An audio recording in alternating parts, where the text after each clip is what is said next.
Welcome to Your Creative Chord podcast, where host Jenny Lee Hodgins, author and educator, shares unique insights dedicated to empowering your creative flow and inspired living.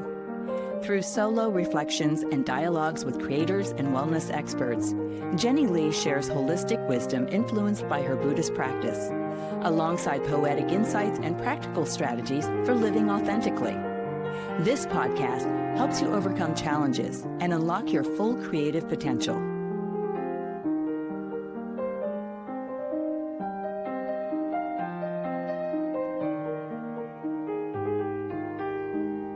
Welcome to Your Creative Chord podcast. I'm your host, Jenny Lee.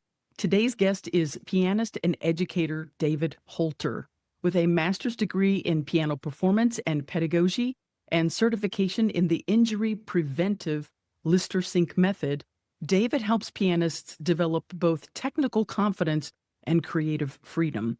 Through his work at Sightreading.com, he specializes in helping students build flow, coordination, and trust in their feel of the keys, an approach that empowers more expressive, effortless, and injury-free playing. I'm excited to explore how David's unique lens on sight reading supports not just stronger piano skills, but a more connected and creative relationship with music. So welcome to Your Creative Chord podcast, David. Thank you so much, Jenny. I'm thrilled to be a part of this. Thank you. I'm so glad to have you here and to learn more about your approach to piano learning. And we met each other a little bit. I know a little bit about your background because you participated in a piano event that I did, and it was featured in the podcast episode, a panel of piano educators, and you were one of the wonderful contributors to that discussion. So if people are looking for that, you can find that in episode 75. So let's start with some background and some personal insight into your specific musical journey. I heard your story of wearing a barber's bib to block your view of the keyboard, and that is funny, but it's also profound. And I'd like to know if you could summarize that story and how that experience shifted your understanding of sight reading and of your own music learning process. Sure. So, sometimes we work really hard at something for a long time and we just feel a little stuck, like we lose that enjoyment, we lose that flow that I know you talk about a lot, that creative, like the reason that we want to work on this skill to begin with, right? And so for me, I loved everything about piano growing up, except sight reading. Sight reading was my nemesis. That was the one thing that I was like, I don't think I'll ever be good at this. I love to work things out by ear, memorize music, etc. And I just felt this block with sight reading. I had a degree in music composition, and I still wasn't able to sight read well until in grad school with Dr. Barbara Lister Sink at Salem College in North Carolina. She had all these barber's bibs just hanging up on her door, her studio door. And I thought, what is that for? Do you have a little haircutting business on the side? What? And she said, that's for my sight reading class. You should take it. And so I took her sight reading class because I really needed it. But I thought we would just work on how to get faster at working out rhythms and analyzing chords, all these things that I already knew how to do for my composition degree. What she had me do was she put a very simple little minuet up there on the rack. And then she put the barber's bib around my neck and she draped it over the keys. And she made me try to read this piece without being able to see my hands or the keys. And I was like completely stuck and frozen, didn't know what to do. But I had already studied really pretty advanced things with her, like Chopin ballades and Beethoven sonatas. And it was a little embarrassing. Like, well, I can't even read this very simple minuet as long as this barber's bib is in the way. And she said, exactly, that's the skill you're missing. No one ever showed me that. It was like, well, this is odd because I understand everything on the page and I've composed a lot of music and I've played a lot of music, but I just don't have this simple in theory, but a little more complicated to develop, this skill of being able to leap around on the piano keyboard while keeping our eyes on the sheet music. And then a friend of mine got up there with the barber's bib, phenomenal sight reader, and he was able to just knock it out without needing to look down at all. And so that's when this aha moment came in. It's like, oh, I simply haven't developed that ability, that skill of confidently leaping around and knowing where I am by feel while keeping my eyes on the sheet music. And it really made a big difference for me. Yeah, that's a great story. I was wondering if they were going to eat lobster with those bibs. Yep. Barbecue, Southern barbecue down here, North Carolina. Yeah. Yeah, that makes more sense. Yeah. And so, David, like you, I also have a degree in music composition, and I can totally Right. relate to that. That even with a degree in music and training, you still struggle with a particular skill like sight reading. Why do you think that disconnect happens for so many musicians, even trained musicians? Well, it goes back, at least it did for me. And I've talked with a lot of other, once I got into this, I started interviewing all my friends. I made it kind of formal and I sent them a list of things that we went through and I recorded it. And I started just studying my friends who were at all sorts of different levels of sight reading. And I was looking for, like, what is it that the really good sight readers have done differently that the not good sight readers haven't? Because I have quite a few friends who will admit themselves that they have the undergrad degree, they have the grad degree, in music, but they're not able to sight read well at all. And it really seems to go back for me and my friends to the way that we have just always learned music. So for me, I remember my first really sort of legit piece when I was a teenager, it was like the Moonlight Sonata, And so starting with the first movement, right? It's like, oh, I love this piece so much, but it's really hard because it's got like 4 sharps and it's so long. I think a lot of people have that kind of experience with Moonlight Sonata. They want to play it. It doesn't sound that hard, but then you look at the sheet music and you're like, oh my gosh. So you start working it out one note at a time. And then you look at the first note, the G sharp or whatever, G sharp in the right hand. And then you look down at the keys and you play it. And then you look back at the music, C sharp. Okay, you look back down at the keys, you play it. So we get good at memorizing and we're able to play things off the score. And that works for us. There's this idea that there are memorizers and there are readers. But what I wanted was to be able to do both. And that's what I want for my students now. And so I think the difference is kind of just what works for us from the very beginning. We get into this sort of habit and we can't read well because we've always learned music this way, if that makes sense. Yeah, it's unlearning a habit and learning a new practice, basically. Right. Yeah, Exactly. unlearning. Exactly. I love that. And so, love that explanation. And yes, so many of us struggle with that. I love that your specialty is sight reading. It's something that so many of us have that gap in our skill repertoire. I want to switch a little bit to nurturing creative flow. You mentioned earlier that is an ongoing topic covered on your creative Right. podcast. And it kind of refers to being in the zone or being in touch with your creative voice or being able to express it or being able to create an output of ideas. How would you define creative flow in the context of sight reading? What role does sight reading play in opening up creativity for a piano learner? On the one hand, that question leads me to think about there's such a connection between creative flow and physical flow. So what we need for sight reading is to develop our technique in such a way that we can move freely and confidently on the keys so that when we have a leap in the sheet music, for example, we don't freeze up in terror and just look down as a knee-jerk reaction, but we actually look forward to that leap like a big wave we're about to ride, and boom, the arm just moves to it, flows. Everything flows more and more physically because there's nothing like sight reading to really tense people up physically. And I think there's a connection, mind body, like between feeling like your whole body's being shrink wrapped physically and you're getting more and more tense and tight and your head's jutting forward and your neck's getting tight and your shoulders are coming up, all that stuff that happens, especially when we sight read, if we haven't been trained, and it's in this way. And so the more we can stay physically free, without getting muscularly tense, the more the music will flow as well. And a lot of my students have reported too that we find that when we get into this physical flow and this music starts to flow, out of nowhere, we suddenly get good ideas. It's one of those flow state activities, like people have different types, skiing or whatever. These movement activities where you're really engaged in the moment. Sight reading is one of those. It reminds me, I did a little bit of dirt biking in high school. I didn't get very good at it, but where you're just like, you're going up and down these hills over these tree bumps and stuff in the woods. And if your attention flags or you start thinking about something else, you'll crash into a tree. it's that kind of thing in sight reading where we have to ride the terrain of the music, and we have to learn how to do that very high skill, actually, without getting tense and tight. And when we access that, it's like we become one with the original musical intent from the composer in a way. It's really phenomenal. Mm. And it's fun, in a different sort of way than improvisation, for example. It's like, okay, now you're just one with the composer right there, just, like reading a book. It's like you're just right there with the expression. And then the last thing I'd say about like what I think of as flow is the main challenge that most students have, that I certainly had, was we think the only way to practice sight reading is to just dive in and keep a steady beat and don't stop and just play it at full tempo. And that's why we get so frustrated, because we feel like we're awful at that.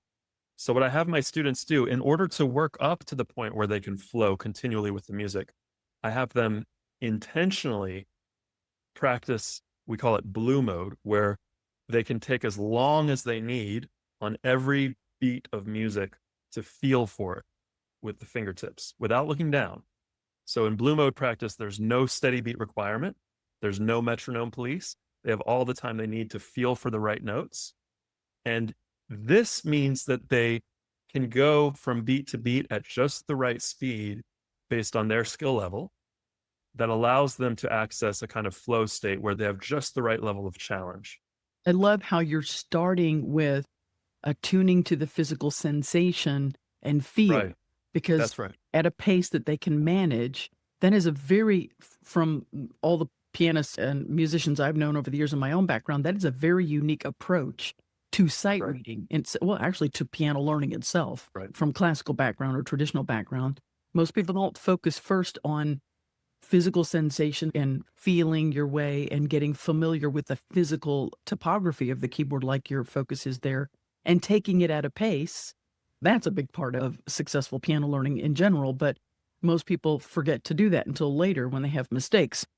Right. I love how you build on the kinesthetic, the physical feel, and the That's right. relaxation of things. I love that approach. And yeah, that makes total sense that it would trigger creative flow, because creative flow is about expressing comfortably and being open, and that's what you're doing physically. So you're kind of leading the way for that. That's wonderful, a wonderful approach.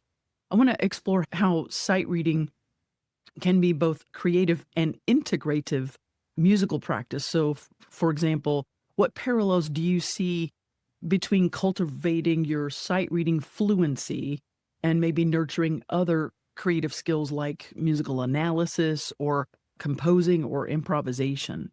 Yeah. So you have great questions here. So when I was growing up, I actually thought I would be a professional ball player, baseball.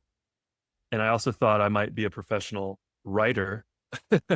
Unfortunately, I didn't decide to be a professional pianist until after I gave up on baseball. But hey, we figure things out. But the parallels were Yeah.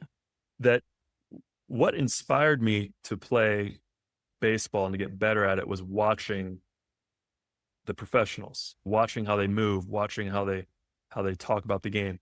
And what inspired me to want to write was what I was reading in middle school, high school. We were reading all these great, incredible works of literature. And it's like, by reading, by basically spending time with the greats, whether it's watching baseball on TV or reading Dostoevsky, it's like, now I want to go and I want to do this thing myself. So there is, sometimes people say, well, the Beatles couldn't read music, or, this person couldn't read music, which is valid. They had great ears and they could make things up, which is incredible. Having a good ear is very important as a musician. But to me, it's not an either or. If you want to develop your improvisational skills, if you want to develop your compositional skills, it's really important to listen, of course, right? But I would say like a close second to that is it's so cool to be able to read what the composer originally penned. It's one thing to listen to someone improvise like a cadenza in Mozart and then start improvising your own. That's amazing. But when you can actually just read what Mozart actually put down himself, and there's not a big barrier there, you're able to really explore and get to know his original inspiration and creation from his own pen. That's it's basically, it comes down to literacy. It's like being able to read a book before you go to write. Um, but that's certainly not to diminish a lot of really amazing, especially pop musicians who haven't been able to read music. I just think there's no reason not to develop both the ear and the reading. Or multiple skills. And Oh yeah. I love how you started that answer with observing professional ball players and Yeah. reading the great literature masters and Right. then reading a Mozart score. All of this is one of those research proven, typical ways that professional creatives typically get inspired or get inspiration from things is by studying and exploring the creativity of the masters. Exactly. Exactly. A great way to open up your own flow with that. I love that approach that you just described with that. And Totally. going back to I've watched some of your videos, which are really amazing. You have some really great sight reading masterclass type things available that I've seen. And in your teaching approach, you emphasize to develop a strong feel of the keys, which we touched on a little bit earlier about your approach to sight reading. And for myself, I taught piano for 30 years and gigged as a musician for a long time. And I've seen many piano students struggle with being detached from their physical connection to the piano. Instead, they get really deeply immersed, like we talked about, visually and cognitively, which provokes tension, often, and they miss the bigger oral, sound, even the bigger picture of the music. And then they Yeah. get stuck in habitual mistake repetition. It's like, and that's where most returning or new learners as adults get really frustrated with that. How do you feel that reconnecting with the tactile, the feel of the keys, the awareness of that helps the students open up more expressively or to do maybe more intuitive music making? How does that tactile awareness lead to better music making, in your opinion? Yeah. Great question. So just as a practical example, one of the things that I work on with students that seems to make a big difference, because it first made a big difference for me, like a lot of the stuff I teach, and a lot of what I teach in terms of piano technique is straight from Dr. Lister Sink. She has it's called the Lister Sink method. And that's what actually brought me out of injury from playing the piano. Too tight, too tense, too many hours a day, back into playing more easily than ever before. But this way of approaching the piano, it's really, the Lister Sink method is about playing efficiently. So using just the right muscles needed for the task, no more, no less, for whatever passage you're working on, right? And the alignment of the bones and all this to optimize for that. And so one of the principles in the Lister Sink method is, as often as we can, to release unnecessary tension in the extensor muscles, which are if your palm is facing down. So the extensors extend the fingers, these muscles running all the way back. If you can see on the video, I'm rubbing the top of my forearm here with my palm facing down. And so these are the extensor muscles along the top of the forearm that extend the fingers, and they go all the way back to the elbow here, because there are no muscles in the fingers. It's actually to extend the fingers or to lift the fingers like this. We're using a lot of these muscles in here in the forearm. And so I remember when I was playing really intensively as a teenager to the point of injury, my forearms just felt like they were going to fall off, like they were so tense. So one of the principles of the Lister Sink method was, she says, as often as possible, just let the fingers rest on the keys. What that does is it allows the extensor muscles to be free. See, I'm just resting my fingers here on my palm. So my fingers just resting on the keys, that little bit of technique lets me play more freely, ultimately, if I can learn how to do that well.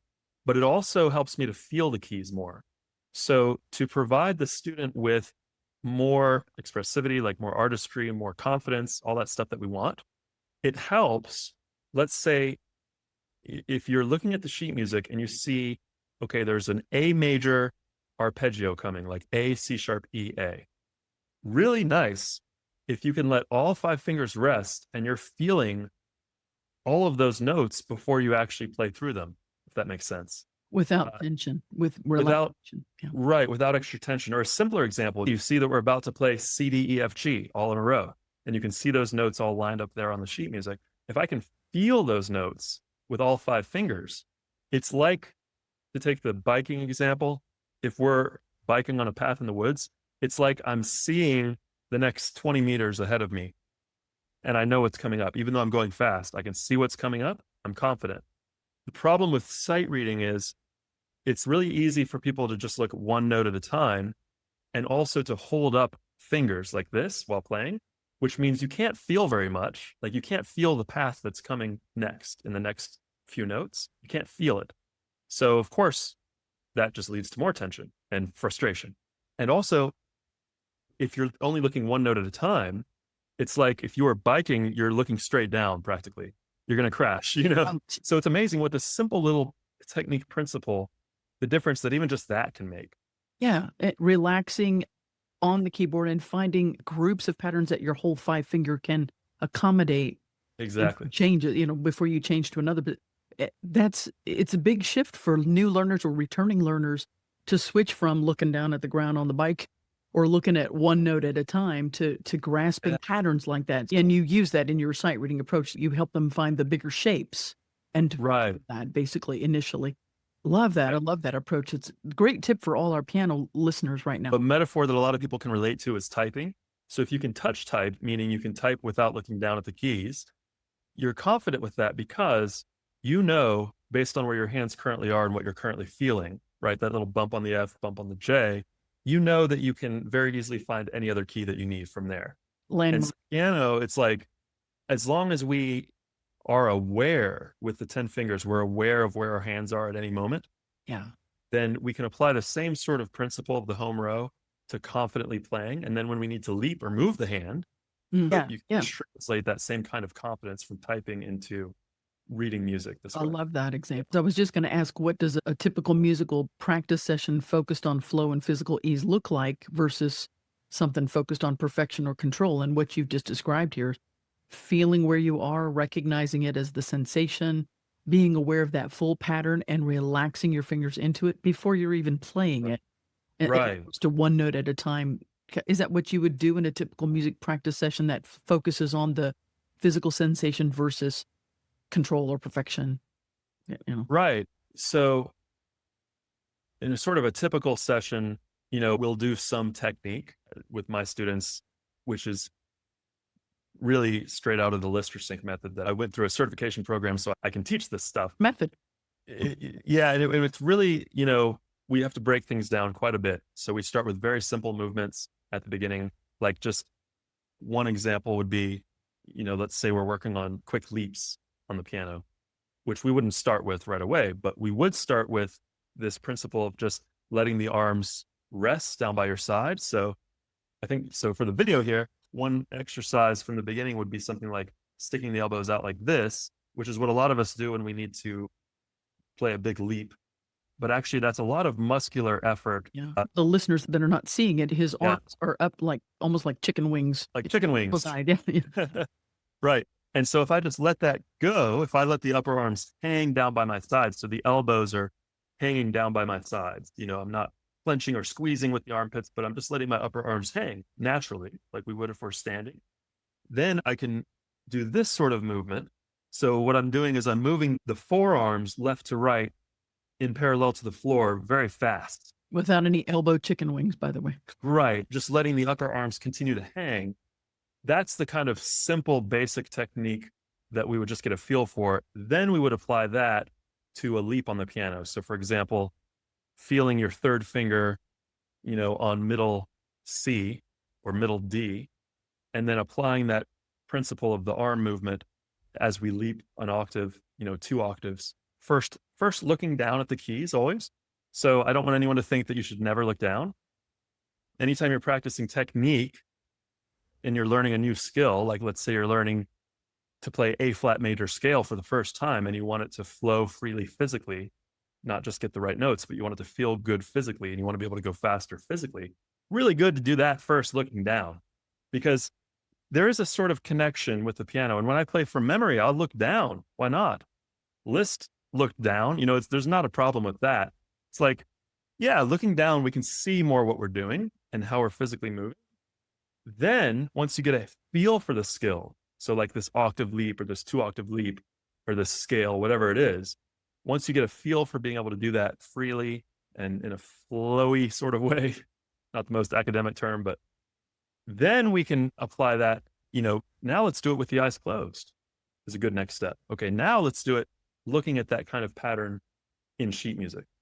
Does that make sense? That Yeah, progression? totally does. And Yeah. it brings me to not really sight reading related, but in memorization, when I'm practicing something from memory that I think I've got down, if I do that with my eyes closed or with the lights off, it's a whole new world. Like Yeah, I don't have it down as well as I thought. totally. I like learning it that way, practicing memorization even that way, just closing your eyes and getting that sense of the feel of it, or having the lights off where you can't really see it.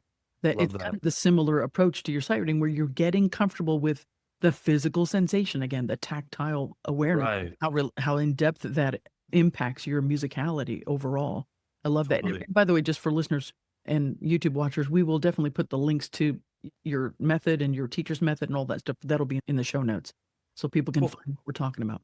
Yeah. Great. I do have a good amount of specific piano related podcast episodes, and I have a good amount of piano interested listeners. And so for those who are adult piano learners listening, especially returning adults that are beginning to build their confidence in their sight reading, how can they do that without falling into self-judgment or frustration? Can you give some tips for them? Because they're struggling with that. We all do with sight reading. Oh, well, on the one hand, none of us have mastered sight reading. My long-term goal, you could say, would be able to, if I could sit down and sight read, a really intense Rachmaninoff piece, well, then maybe I've made it. But it's like, there's always another level, right? There's always another level, and none of us are perfect. And the greats, the masters, were hard on themselves. So in that sense, you're feeling like, oh, I'm just no good at this. Part of the beauty in that is you're challenging yourself. It's great. But what I would recommend is if you think of any other skill that you've mastered, right? Like just think of a skill that you weren't born doing, you were a disaster for a while, and then you became a master. Yes. For a lot of people, touch typing. I remember being terrible at that. I was just thinking of a baby learning how to walk and how many times they fall flat on their face and Right. keep getting up without being daunted. Right. And it still takes them a while. Think of how long it took you to actually learn how to read words. I mean, back when our brains were very young and, sponges, it still took a lot of effort. It took a long time. Reading piano sheet music is more complex than reading words because words are linear. Sheet music, you've got to do multiple things at once, and there are more variables. And so be patient with yourself. It does take a while, but what you can do is just like any other skill that you've mastered, think about how you mastered it, right? What was the process? Well, if you were learning how to drive, for example, you didn't just jump in the car and go. That's how we often think we should practice sight reading. Okay, here's a new piece, go. And it's like, no, we actually, to master any complex skill, you have to break it down, right? You have to break it down into its component skills.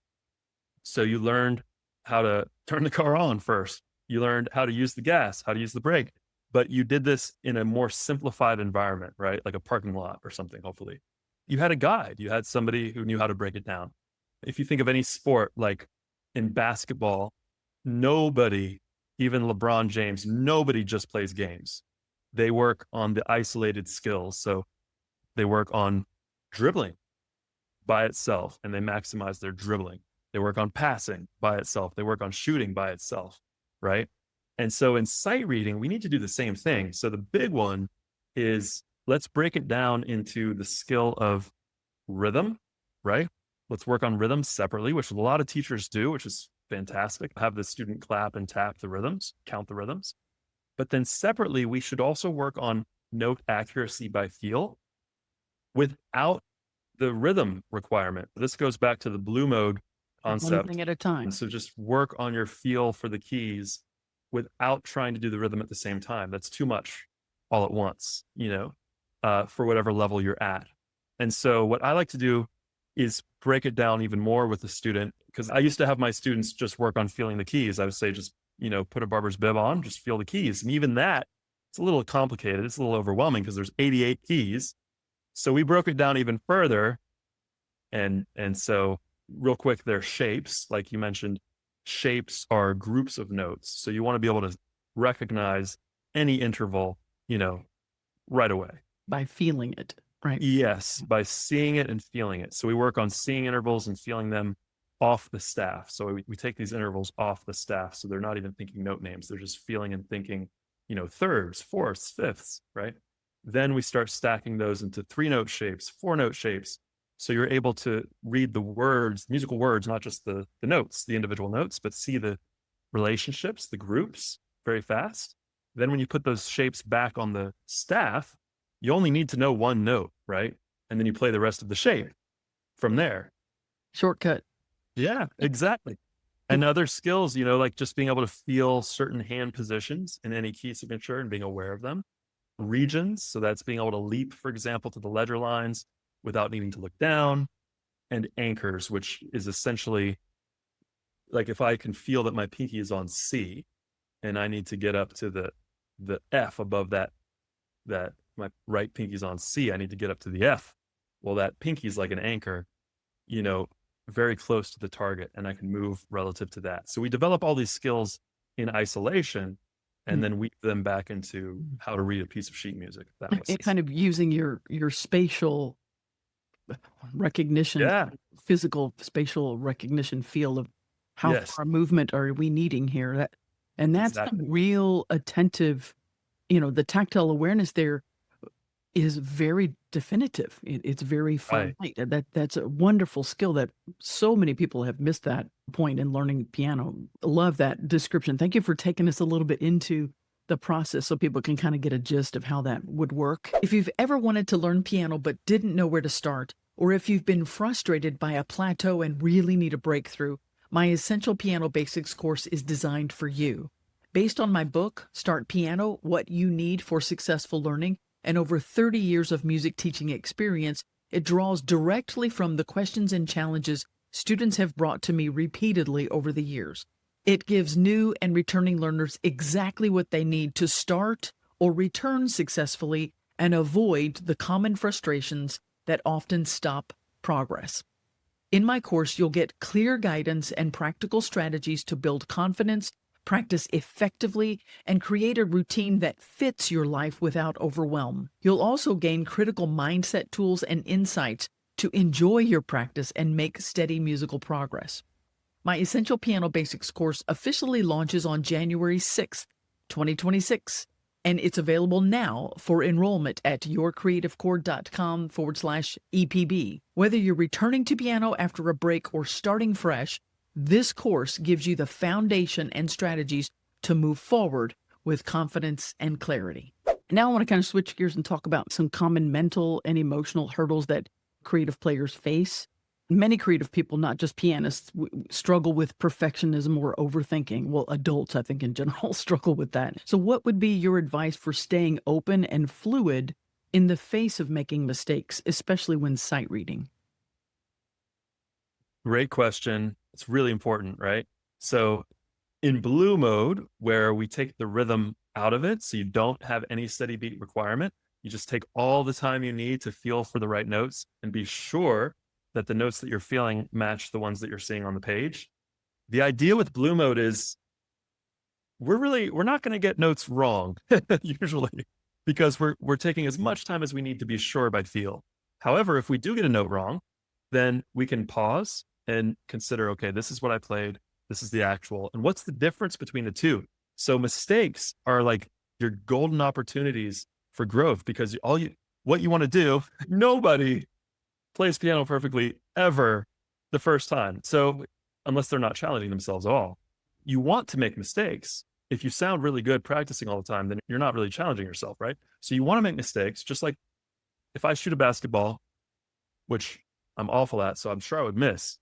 But if the ball goes a little bit to the right of the rim, then I would know, okay, on the next shot, I want it to feel about the same physically, kinesthetically.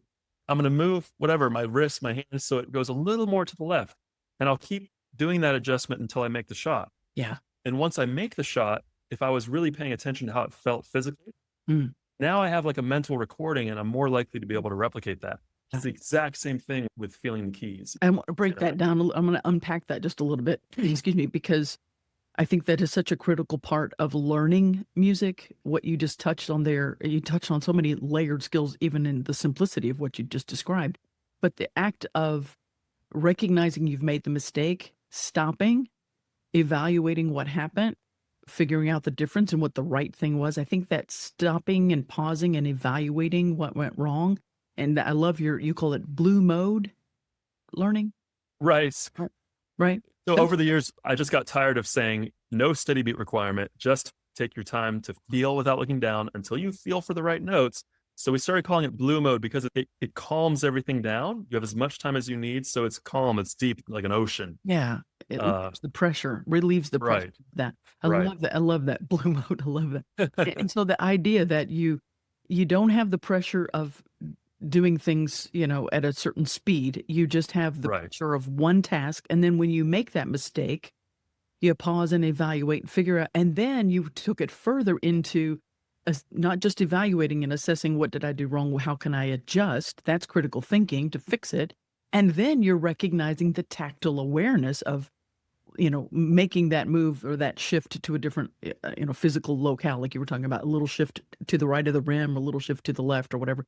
So you've got all Right. these different layers, but when you're in blue mode, there's no pressure. You can do that, peacefully with mindfulness. And that is a Yes. wonderful way to remain open and fluid and to relieve this judgment that learners have about making mistakes when sight reading. And I just Yes. want to unpack that a little bit. So, because you just packed a whole lot of value in that very short response. And the idea is, that so many people have ingrained in their thought about sight reading that it doesn't matter if you make mistakes, just play straight through it.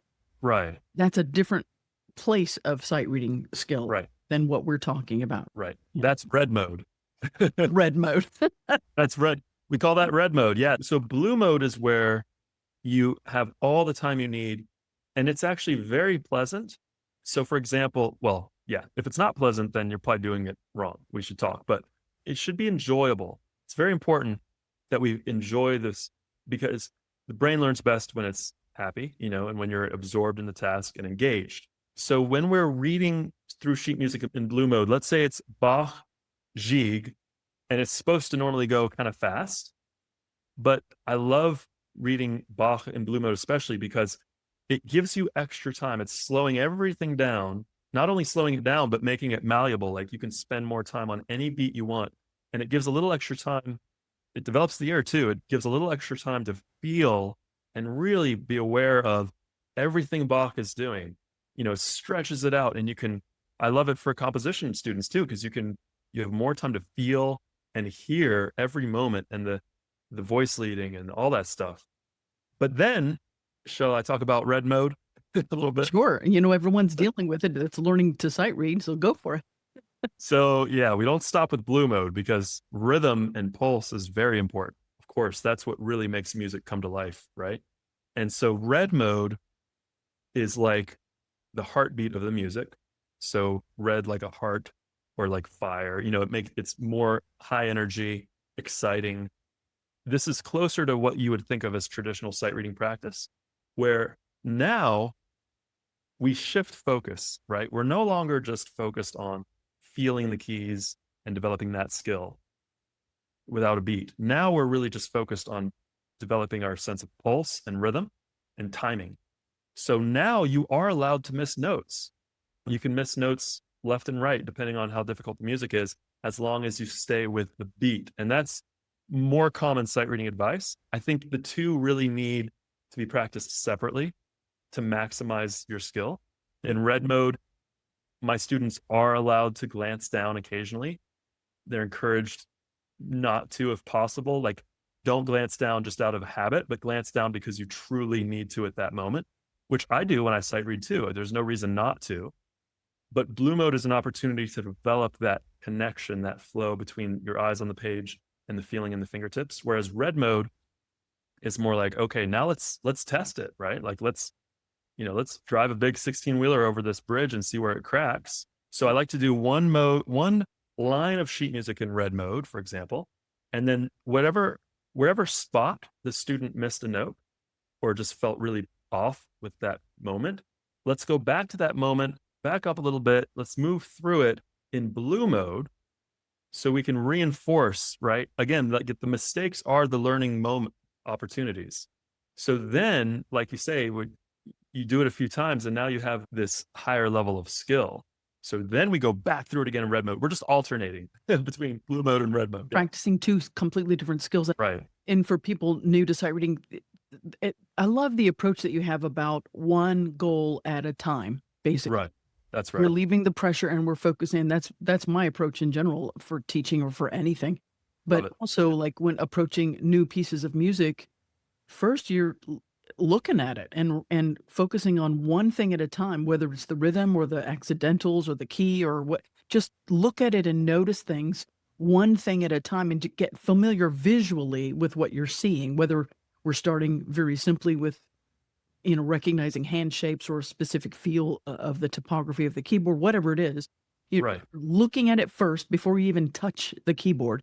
And then you're working on, I love you switch into one mode at a time where the blue mode is, I think, the best mode because you're relieving all the pressure of more than one thing and you're focusing on the sensation and the recognition of patterns and grasping what it feels like, basically, and mastering that skill. And then the red mode is a completely different focus on steady beat. Right. It doesn't matter. Nothing else matters. And and then you go back and forth. And that layering of all those different approaches, a wonderful teaching method, by the way. I just love that people are hearing that because it's typically new learners or returning adults, they tend to, especially adults, not necessarily younger students, at least in my experience, we tend to pressure ourselves that we have to get it all and do it at a certain tempo. And that's when the frustration and tension comes up. So I love that you weaved into that music should be enjoyable. And so focusing on one thing at a time and really relishing that moment and the visual, the physical sensation, the oral sensation of it. Right. There's a wonderful approach to that. Can I ask you a question? Yeah. So you're a poet. Yes. Now, when you sit down to write a poem, like, do you demand of yourself to write? I mean, maybe it could be an interesting activity. I remember when I was interested in, I thought I might be a professional writer. There was this event where everybody was trying to write a 50,000 word novel in 1 month. And there were other times where just to get over the writer's block, you force yourself to write 4 pages in half an hour, there's a place for that. But in general, when you're sitting down to write poetry, like, do you say, okay, Jenny, you've got half an hour, you have to write 50 lines of poetry, go. Like, is that how? No. Music is an art form. And unless you want to call, we could say construction is an art form too. They have certain project due dates and that sort of thing. And all sorts of artists are commissioned. They have certain deadlines. But in general, the arts, it's not rushed. Like if you're writing a poem, it's necessary to have a sense of space and kind of let things come to you. If you're sculpting something, no one just goes at it and tries to do it in a certain time frame. Or painting something, you can step back, look at it. So I think that enjoyment of the craft, part of the reason we have that enjoyment is because there's space. We're not in a rush. Mm-hmm. And that's why sight reading, like, okay, you haven't practiced this at all, but now you're expecting yourself to play it perfectly. Go. That's why it turns off so many students and they don't get better at it. It's the opposite of creative flow. It's pressure. Yeah, exactly. It's a layered, like you're describing, all arts, life is a layered approach of multiple layered skills and scaffolding that we develop until we don't need the scaffolding. And then we just roll with the flow. That's right. People are trying to shove themselves into, okay, it's go time, flow. And they haven't done, the layered work over time. You're right. It adds to the pressure of it. I love that you went there. And I'm sure people can relate to that. I like the backing up and the stillness with yourself. I just love the blue mode because you can apply that in so many different directions with creative work in general. Just be still, be mindful, pick one thing and enjoy it and relish it and pay attention to it. This is just such a great approach to creativity. Speaking of creativity, I want to ask you personally, since you were asking me about poetry, have you ever had a period of creative block or musical burnout? And if so, what helped you reconnect with your joy of playing or being creative? Multiple times, yes. So, well, the big one was when I was injured and I couldn't play for a few years. That was really tough for me, Injured. injured from playing the piano. So I had Oh tendonitis my in goodness. both arms. I had nerve damage, Oh goodness. and it was a combination of factors. But one of the contributing factors was I played a lot with a very tight, tense technique. So that's one of the reasons I'm very passionate about teaching injury preventive, well coordinated, we call it, Because technique. you know. Because I've been there. Yeah. And even if I hadn't gotten injured, I still would have wanted to learn this because it just makes playing everything easier. Fast no longer feels fast. It's just a flow, a wave, a gesture of the arm. But yeah, the thing that got me over that big block was basically educating myself with Dr. Lister Sink, especially, and a lot of the books we read in her program, and basically learning how to slow down and break things down to such a level that it doesn't take genius or being born with this or that gene. It just takes going through the steps, breaking things down enough. Yeah. Body Mind Mastery was one book we read where the author is an Olympic gymnast, Dan Millman, and now he's an Olympics coach. The whole book is about how you can take any complex skill, you break it down into such small bites that each step is pretty natural, pretty intuitive for most people. You keep following the right steps and you start layering them, like you say, and then gradually you're able to do these coordinations that are more advanced, but they don't feel difficult. So that got me playing again. But then a little later, like when I started wanting to, it was a different creative route when I was like, how do I put all of this into the best organizational path, like for my students? Because I want them to develop their feel for the keys, right? And I just started every week for a year, all through 2021. We were all on Zoom for an hour and a half, every week, basically. And it was an extra complimentary course because I told them, I don't really know how to do this, how to teach this best, but I'm going to give you a bunch of new exercises every week for free. And then over that year, we figured out what works and what doesn't. So I think to get over a creative block, if you're a teacher or you're trying to make a course, like Sightreading Spark was the result of all of that. It's like, okay, let's just take what works and leave out the rest and then make it step by step. I think the thing to do is offer, and now it's so easy online, right? Offer to help someone for free and just try out all sorts of ideas with them, preferably a small group, and then see what seems to help, see what their challenges are. And then you're doing your own research then into the process. Yeah. Then you can pile it into something that works. You iterate it based on feedback. Exactly. Exactly. Yeah, exactly. I love that. Right. So what mindset or wellness practices help you or your students or both to stay grounded and connected to musical flow over the long term, to continue to sustain that? I think it comes back to enjoyment. So if you're frustrated or overwhelmed by your practicing, usually it's because you haven't broken it down enough. Giving yourself pressure, basically. Yeah. Love that. Right. Revisit what we just said in this conversation. Rewind. Right. So That's now right. let's take a little bit of a look at how technique and physical awareness intersect with creative growth. This is by the way, this is a wonderful little masterclass in sight reading and how it can impact creative flow as a music player. I love that. So you are trained in injury preventive piano technique, as we mentioned, and I'll drop, the links below so people know how to find more about that. How does body awareness, physical awareness, the way we physically approach the piano influence musical expression and long-term growth? I mean, we've touched on this throughout, but can you kind of maybe summarize that in your view?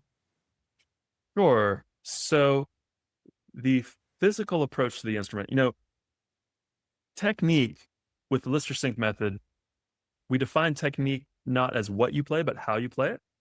So in other words, I'd rather a student be able to play a scale rather slowly, but with no unnecessary tension in the joints, locking the joints or in the muscles, I should say, but no unnecessary alignment, like suboptimal alignment of the arm and the hand and all. So like the wrist dropping way low, that in our methodology, that would be suboptimal. So I'd rather see a really beautifully coordinated scale played slowly than a scale or a hand exercise or any of these things played really fast and it sounds really good, but it's very tight and the student doesn't feel good physically playing it. The reason is if you can learn to do something optimally physically, then you've laid a really strong foundation to build upon. Whereas if you have to be, if you don't feel great physically after playing, like ideally you should feel better physically after playing the piano than before. To me, it feels like dancing on a smaller scale with the arms and the hands. It's like a little dance floor, the piano keyboard, right? And so how we coordinate all of these principles stack to ultimately allow us to be able to play things faster and to learn music faster and all this stuff that we want. It starts from these foundational principles of optimal body use habits for playing. Wonderful. Everybody's going to practice dancing now in their Yeah. So to wrap up today with a few final thoughts to Sure. really leave our listeners inspired, which if you're not inspired by now, you'll never be, because this was a great conversation. And he's, David has given us a lot of wonderful tips on how to approach learning music and specifically sight reading, and how sight reading learning skills can deeply influence your ability to enjoy and to make music flow without pressure and more fluently. So Yes. let's talk a little bit about what ignites you personally. What ignites your creative energy these days, musically or otherwise? What ignites your creative energy personally? Great question. So I really just love the way that reading music feels now. Whether it's a very simple little exercise, as I demonstrate something to my students, or whether I'm challenging myself with, some Bach that's kind of fast and difficult. Whatever it is, I just love the experience now. I love, and this is the thing that, with the whole, all anyone's talking about now is AI, right? But to me, AI, okay, it seems to be able to understand facts and put all that together.